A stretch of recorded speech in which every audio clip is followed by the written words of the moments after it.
தம்பி நம்ம ஹோட்டலில் சாப்பிட்றதுக்கு என்னென்னப்பா இருக்கு? சார் நம்மக்கிட்ட வந்து கட்டெடுப்பு சாப்பாடு, கட்டெடுப்பு சாம்பார், கட்டெடுப்பு வத்த குழம்பு, கட்டெடுப்பு மோர் இருக்குது சார். இது கட்டெடுப்பில் மோரா? சாரி சார், ஒரு ஃப்ளோவில் வந்துச்சு சார். ஏன்பா கட்டெடுப்பு பிரியாணி தான் கேள்விப்பட்டுக்கிறேன், நீ என்ன புதுசு புதுசாக சொல்கிற கட்டெடுப்பு சாம்பார் கட்டெடுப்பு ரசம்னு?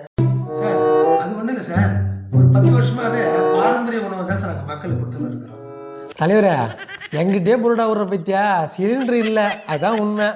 அதுக்கு வந்து பாரம்பரிய உணவுன்ற மாதிரி சொல்றிய. நான் இந்த ஊருக்காரன்பா. சார் கண்டுபிடிச்சிட்டிங்களா? நான் என்ன சார் பண்ணுறது, எங்கள் ஓனர் கொஞ்ச நாளைக்கு இப்படி தான் சார் சொல்ல சொல்லிக்கிறாரு.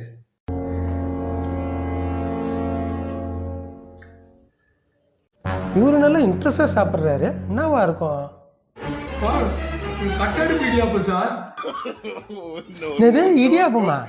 இடியாப்பமா கட்டெடுப்பா?